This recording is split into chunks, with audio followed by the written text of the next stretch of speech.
ओम नमः शिवाय। नमस्कार दोस्तों, स्वागत है आप सभी का हमारे YouTube चैनल पर। दोस्तों आइए सुनते हैं शिव महापुराण की कथा। आप सभी भक्तजन इस कथा को श्रद्धा पूर्वक मन लगाकर सुने। भगवान शिव जी आप सभी की मनोकामना पूर्ण करेंगे और आप सभी के कष्टों को हर लेंगे।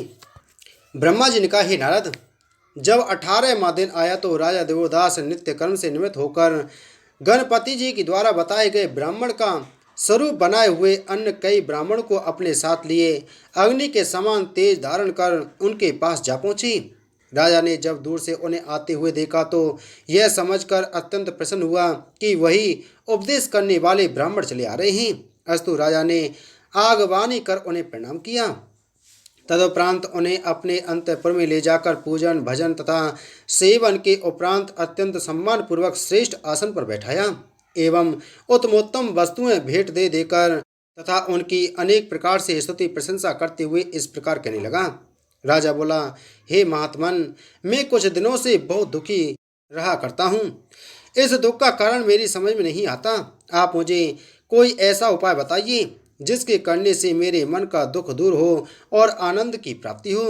इसी चिंता में मुझे 1 मास का समय व्यतीत हो गया है, परंतु मेरा कष्ट कुछ भी दूर नहीं हुआ है। इतना कहकर राजा देवोदास ने अपने राज्य पालन प्रताप, ब्राह्मणों की सेवा आदि का विस्तार पूर्वक वर्णन किया। फिर कहा, हे प्रभु, मुझे अपने दुख का कारण यह जान पड़ता है कि मैंने अपने तपोबल के गर्भ में भरकर सभी देवताओं को तृण के समान समझा है। अब मेरी यह दशा है कि मैंने जिन भोगों को आनंद पूर्वक भोगा वे ही मुझे रोग के समान प्रतीत होते हैं। वैसे तो यह नियम है कि यदि मनुष्य 1 कल्प तक भी जीवित रहे तो भी भोगों से तृप्त नहीं होता, परंतु मेरी अभी से यह दशा हो गई है कि मुझे राज्य चलाना चक्की चलाने के समान भार स्वरूप लगता है। अस्तु आप कृपा करके कोई ऐसा उपदेश कीजिए जिससे मैं इस आवागमन के चक्कर से छूट जाऊं। मैं आपकी शरण में आया हूं। आप जो भी उपदेश मुझे करेंगे उसे मैं श्रद्धा पूर्वक अवश्य स्वीकार करूंगा। मुझे आपके दर्शनों से अत्यंत आनंद प्राप्त हुआ है। अब आप मुझे वास्तविक आनंद प्रदान करने की कृपा करें। हे प्रभु, मुझे यह भी अनुभव होता है कि देवताओं से विरोध करके आज तक किसी ने आनंद प्राप्त नहीं किया है। राजा बलि, त्रिपुर, व्रतासुर, उपव्रत, दधीचि तथा सहस्त्रबाहु आदि की कथाएं इसका प्रमाण हैं। परंतु मुझे देवताओं के विरोध का इसलिए कोई भय नहीं है कि मैंने ब्राह्मणों की सेवा करके अत्यंत सम्मान पाया है। जिस प्रशंसा को देवताओं ने यज्ञ, जप, तप आदि द्वारा प्राप्त किया है उसी प्रशंसा को मैंने ब्राह्मणों की सेवा द्वारा सहज ही प्राप्त कर लिया है।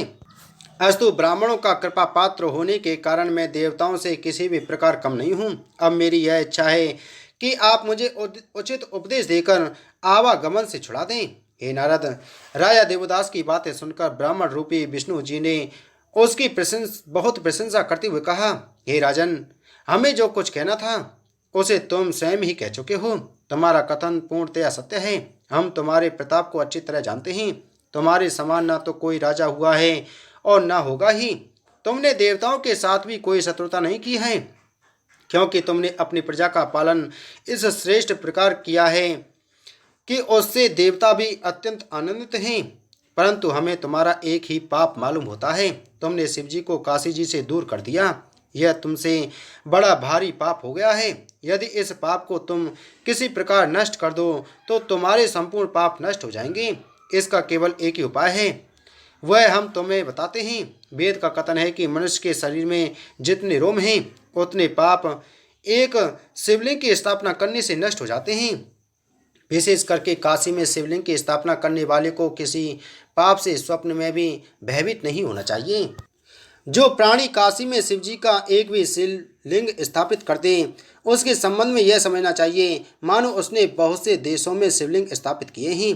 इसलिए तुम्हें यह उचित है कि तुम भी काशी जी में शिवलिंग की स्थापना करो। इससे तीनों लोकों में तुम्हारा यश फैलेगा और तुम अपने संपूर्ण मनोरथों को प्राप्त करोगे। हे नारद, इतना कहकर विष्णु जी कुछ देर के लिए चुप हो गए। फिर कुछ मंत्रों का पाठ करके राजा के शरीर को अपने हाथ से स्पर्श करते हुए इस प्रकार बोले, हे राजन, हमने ज्ञान दृष्टि से जो कुछ देखा है अब उसे तुम्हें बताते हैं। तुम अत्यंत ज्ञानी तथा सर्वगुण संपन्न हो। जिस मनुष्य को धन अथवा देश प्राप्त करने की इच्छा हो उसे प्रातःकाल प्रतिदिन तुम्हारा नाम लेना चाहिए। तुम्हारे पास आकर हमें भी बहुत आनंद प्राप्त हुआ है। इतना कहकर ब्राह्मण वेशधारी विष्णु जी बारंबार हंसने तथा मस्तक हिलाने लगे। तदुपरांत मन ही मन गुनगुनाते हुए बोले, इस राजा के बड़े भाग्य हैं। अब यह निश्चय ही मोक्ष को प्राप्त करेगा, क्योंकि ब्रह्मा, इंद्र, विष्णु आदि देवता और ऋषि मुनि जिन शिवजी का हर समय ध्यान करते हैं, वे शिवजी स्वयं प्रतिदिन इस राजा का स्मरण करते हैं। तीनों लोकों में इसके समान भाग्यशाली अन्य कोई नहीं है। हे नारद, इस प्रकार मन ही मन गुनगुनाने के पश्चात विष्णु जी ने राजा से फिर कहा, हे राजन, तुम्हारी इच्छा पूर्ण होगी। तुम इसी शरीर से परम पद को प्राप्त करोगे। जिस समय तुम शिवजी का लिंग स्थापित करोगे, उस समय तुम आवागमन के बंधन से मुक्त हो जाओगे। आज के 7वें दिन शिवजी के गण तुम्हें लेने के लिए आवेंगे। तुम भले ही इस लाभ को किसी अन्य पुण्य का फल समझो, परंतु हम तो इसे काशी सेवन का ही महत्तम समझते हैं। काशी में निवास करने के कारण ही तुमने इस उच्च पद को प्राप्त किया है। तुम्हारे दर्शन का बड़ा फल है। उनकी बात सुनकर राजा देवोदास अत्यंत प्रसन्न हुआ और हाथ जोड़कर कहने लगा, हे प्रभु, आपने मुझे भवसागर से पार उतार दिया।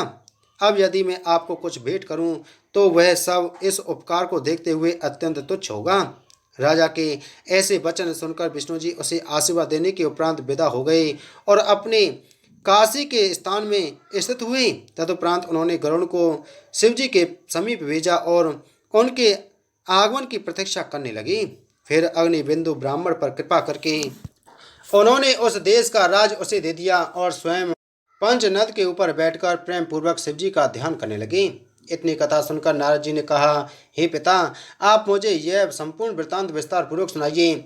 ब्रह्मा जी बोले, हे नारद, सुनो, ब्राह्मण रूपी विष्णु जी से उपदेश प्राप्त कर राजा देवदास ने अपने सेवकों द्वारा सभी राजा, प्रजा, मंत्री, मंडलेश्वर, पारिवारिक जन, पुरोहित, सेनापति, वेद पाठी, यज्ञ करने वाले तथा राजकुमारों को बुलाया। तदुपरांत उसने अपने बड़े पुत्र रिपुंजय एवं सब स्त्रियों को भी बुलाया। जब सब लोग आ गए तब राजा ने ब्राह्मण वेशधारी विष्णु जी की कही हुई सब बातों को सुनाकर उनसे इस प्रकार कहा, हे स्वजनों, अब हम इस पृथ्वी पर 7 दिन तक और हैं, तदुपरांत शिवलोक को चले जाएंगे। इसलिए आप मेरे बड़े पुत्र रिपुंजय को राजपद पर आसीन कर दीजिए और मुझे अपनी सेवा से निवृत्त कीजिए। हे राजन, राजा देवदास की यह बात सुनकर सब लोगों को अत्यंत आश्चर्य हुआ, परंतु भय के कारण किसी ने कुछ नहीं पूछा। तदुपरांत राजा ने संपूर्ण सामग्री एकत्रित कराकर शुभ लग्न में अपने पुत्र रिपुंजय का अभिषेक कर दिया।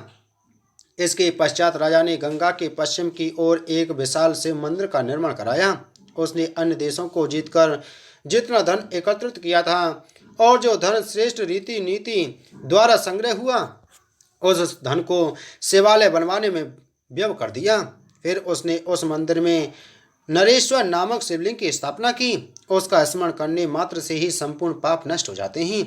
शिवलिंग स्थापना करने पर राजा के हृदय में प्रसन्नता भर गई और उसका मुख सूर्य की भांति चमकने लगा। संपूर्ण सामग्री एकत्रित करके शिवलिंग की षोडशोपचार विधि से पूजा की। उस पूजन के कारण राजा के हृदय में जो थोड़ा बहुत दुख अथवा विरक्ति का भाव बच गया था, वह भी नष्ट हो गया। उसने काशी में स्थापित अन्य शिवलिंगों की भी पूजा की। पूजन और प्रणाम करने के उपरांत वह एक स्थान पर ध्यान मग्न होकर बैठ गया। हे नारद, विष्णु जी के बताए अनुसार जब 7वां दिन आया, उस दिन एक अत्यंत श्रेष्ठ विमान आकाश से उतरकर उस स्थान पर आ पहुंचा जहां राजा देवदास बैठा हुआ था। उस विमान में चारों ओर शिवजी के गण बैठे हुए थे। उन सब गणों की 4-4 भुजाएं थीं और उनके शरीर से निकलने वाला प्रकाश सूर्य के समान सब ओर फैल रहा था। वे सब अपने हाथ में त्रिशूल लिए हुए थे। देखने में साक्षात शिवजी के समान ही प्रतीत होते थे। ऐसा प्रतीत होता था कि संपूर्ण संसार की सुंदरता उस विमान में हो। हे नारद, उन शिवगणों ने विमान से उतरकर राजा के शरीर को स्पर्श किया, जिसके कारण उसका शरीर दिव्य हो गया और शिवगणों के समान ही उसके शरीर में भी वे ही सब चिन्ह प्रकट हो गए। तदुपरांत उस विमान पर बैठकर समस्त गणों के साथ शिवजी के लोक को चला गया। इस प्रकार वह शिवगणों में गिना गया और उसे मोक्ष की प्राप्ति हुई। जिस स्थान से शिवजी के गण राजा को विमान में बैठाकर शिवलोक को ले गए थे, वह स्थान भूपश्री के नाम से संसार में प्रसिद्ध हुआ। जिस लिंग की राजा देवदास ने स्थापना की थी, वह देवोदासेश्वर के नाम से भी प्रसिद्ध है। उस शिवलिंग की पूजा करने से आवागमन का भय नष्ट हो जाता है तथा मनुष्यों को अपनी संपूर्ण मनोकामनाएं प्राप्त होती हैं। हे नारद, जो कोई इस कथा को सुनता अथवा दूसरों को सुनाता है उसे लोक में सब प्रकार के आनंद प्राप्त होते हैं तथा परलोक में शुभ गति मिलती है। बोलो शिव महाप्राण की जय। बोलो शिव शंकर भगवान की जय।